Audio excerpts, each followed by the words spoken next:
Hey everyone, I am Acacia. This is my chaotic little book corner, and today I am going to be doing the cheese tag. I was tagged by GraceLibby. I'm quite happy to do anything that she tags me in because she's such a sweet girl. I'll link her channel down below as well as her tag video of this. So, super excited to do this for her. So let's jump right in. These all have to do with cheese. Just like the butter tag, same concept, all cheese. It's cool. So let's see. Number one is, and I will tell you I have a computer screen behind you, so that's why I'm looking off in the distance like this. Number one, processed cheese. So if you like processed cheese, American Velveeta, blah, blah, blah. A book that is a guilty pleasure. And that is Psycho by Robert Bloch. This book is classic in its own little weird way. It is the original story that Alfred Hitchcock's Psycho was based off of. I love it. I've read it a few times. It's definitely a guilty pleasure. If you liked the film, it's totally worth a read. It's very, very close to the film, but definitely a guilty pleasure. I do enjoy this book. If you haven't seen the film, I don't even want to give anything away. I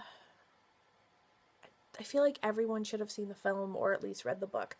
So if you like horror, psychological thrillers, and a good mystery, Psycho by Robert Bloch is for you. Definitely. All right. Let's see. Emmentaler. I don't know how to pronounce cheeses, apparently. A book that had too many holes in the structure. And that would be The 10th Kingdom by Catherine Wesley. This is a Hallmark Entertainment book. My mother got it for me from Goodwill because I do love the TV series, The 10th Kingdom. It's a companion book to the television miniseries. I mean, I loved the film. I did. A lot of people feel like it was silly and ridiculous, and I personally really loved it. But it was like trying to read the film without parts being in it, I guess would be the best way to explain it. There was definitely things that were missing. There was feelings missing. There was ideas missing. It felt pushed, and it really felt like it was a forced book to try and follow up on something that was very successful, and that was a bummer. And it felt wholly and holy. It just felt undone and unfinished, and it was a bummer. All right. Mozzarella, a book that is rightfully renowned. Alice in Wonderland, I'm sure I don't have to say too much more about it. This is the vintage classic from a while back. It doesn't have the red spine, but I do love this cover, and I'll be getting the red spine edition at some point. But yes, Alice in Wonderland is always a definite in my book. Sharp Cheddar, a book with that is great despite a sudden reaction. Fury, fear, tears, punch in the face.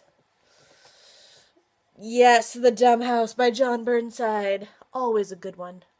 For those of you who haven't heard me rave about it, who haven't heard Jen rave about it, who haven't heard Jean rave about it, this is a book about a young man who has an obsession with the Dumb House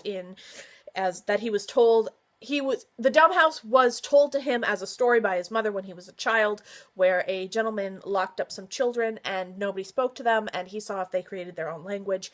And the gentleman in this story continues that experiment on his own children, as well as trying to cut open animals and such to try and find the soul. It's dark, it's morbid, it's gruesome, it's wonderful, and it is a completely compelling novel that absolutely makes everybody cringe slightly, and it's well worth the read. All right, let's see. Munster Cheese, a book that should not be judged by its cover at face value. Any book by Persephone Classics. All right, so here's the thing. I have discovered that Persephone, oh my gosh, is amazing. Every book that they set out is amazing. Everything that they publish is amazing. I love their publications. And I personally think that the Grey is absolutely stunning. And I love the end papers. But for somebody who's just looking at this at face value, they're not going to understand what an important piece of literature this must be as a Persephone classic. So I will tell you which one I have in my hand. This is Harriet by Elizabeth Jenkins. Harriet is a young woman who is I guess you would say a spinster. She's old enough that she should be married, but she's not yet. But her family is wealthy enough that they're able to keep her, as she has some slower mind capacities than others. And she ends up getting married to a young gentleman who begins to ignore and starve her. It's a slow-moving book. I honestly was in love with it, but not in love with it at the same time. I definitely recommend it to anyone who likes a good old-fashioned, sort of slow-paced, long book. It definitely took a while to get into, and then once you finally get into it, you're like, oh, okay, this makes sense. But beautiful, wonderful, writing was amazing. I want to pick up Elizabeth Jenkins' other book that I believe Mercedes speaks about, which is, I think, The Tortoise and the Hare. So I did love this book, and I plan to reread it at some point and try and give it a little more time. And any other Persephone books I get, I will be so happy. All right. Parmigiano Reggiano. Parmigiano Reggiano. And I'm not trying to mock anybody. I'm weird. All right. A book that is the complete package. All right.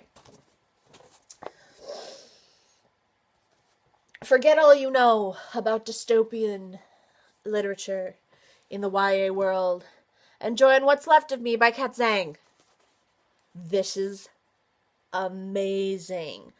I don't care about Hunger Games. I don't care about Divergent. I don't care about any of that because this tops all of them and it's amazing and it needs attention and I need the other two because this book is the best thing I've read in a really long time.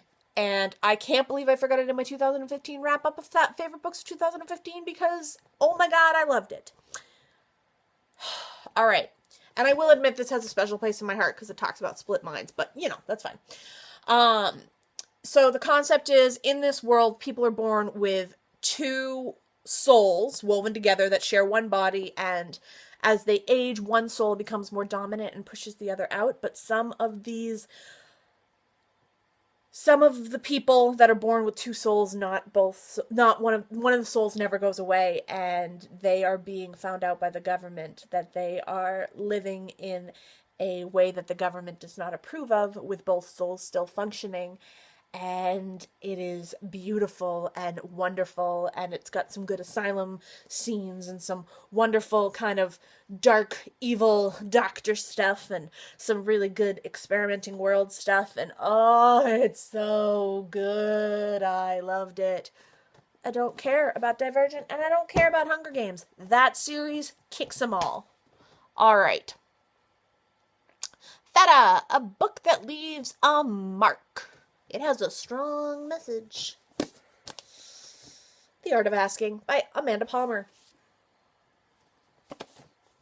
Have I not raved about that enough yet? Because it makes you want to hug everyone, get creative and exciting and wonderful, and it's got a strong message of love and creation and goodness, and you need to read it if you haven't. I don't know what you're doing. All right. Roquefort? A book that made you feel you deserved... a book you felt deserved greater recognition.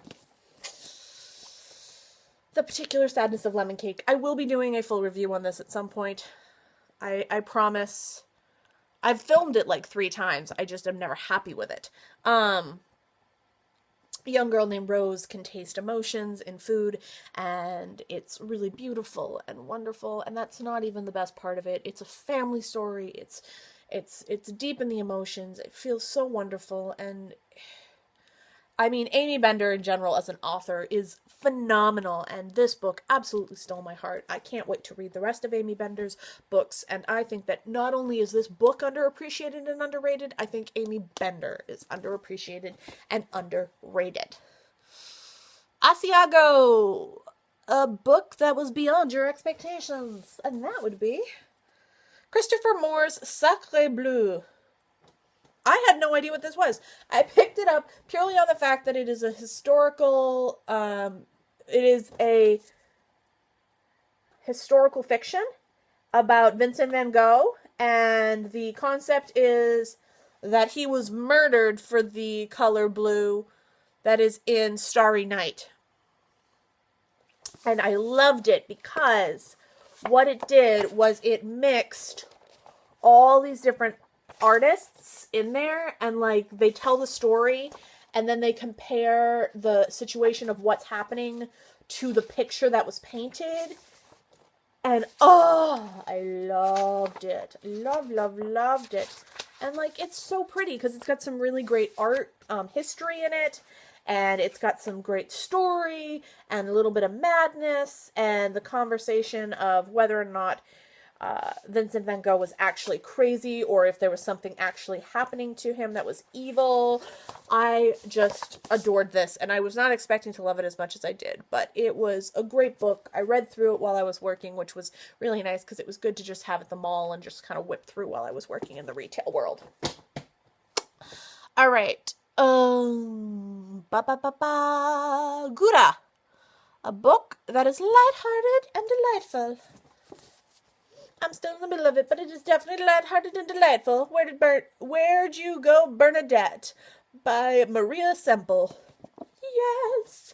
Absolutely in love with this. It's got a mother who is agoraphobic, which, you know, wonderful thing for me is anything having to do with mental illness. She and her young daughter and her husband are planning to go to Antarctica, and it's all written in emails and notes and letters back and forth between her and other people talking about her, and you find out all these things. I believe, if I understand correctly, we're reading all these letters as if we're the daughter going back through time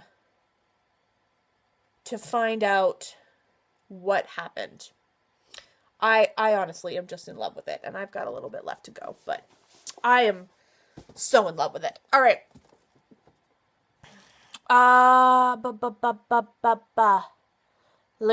Limburg? A book that proved to be too much to endure. Wah, wah. I can't. I might finish it in another time and place, but I can't right now.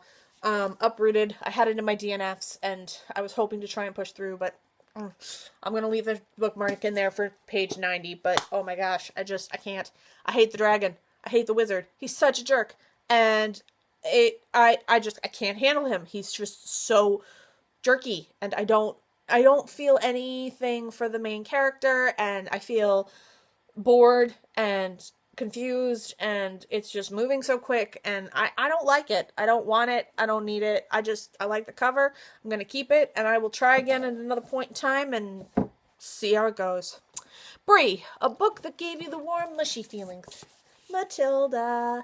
Gotta love Matilda by Roald Dahl. If you haven't seen it, if you haven't read it or seen it, it's, I love Matilda. Matilda's like, I hate to say it, but Matilda is very close to my heart because Matilda reminds me a lot of myself. And I think the thing about Matilda was so fascinating is it's this very good indication of what happens when a child is not only bullied by children, but what happens when a child can no longer trust the people that are her superiors. And the people she's supposed to be able to trust to take care of her don't do their job. And actually end up bullying her back more than she needs to. It's heart-wrenching. It's a really beautiful book, but it's heart-wrenching, and it's really sad to think that, some children get left behind in the world, and Matilda was very lucky that she had books and that she was intelligent, but what happens when the kid's a little slower or, even discouraged about reading or writing or anything, and they're just left to their own accord because an adult doesn't feel like dealing with them, or an adult thinks that they should be able to handle themselves. It's not okay. And this just left me feeling so happy. And Miss Honey, I love Miss Honey. So I would definitely pick this up if you have, anything Roald Dahl. Like, I love Roald Dahl. I really do. I have to reread this. I haven't read it in so long, but I picked up this copy because I was in love with it. But there you have it. Oh, I'm supposed to tell you about cheeses I like. I like mac and cheese. I like cheese on my food. I like cheese. I like Alfredo stuff. I just like cheese. Cheese is yummy.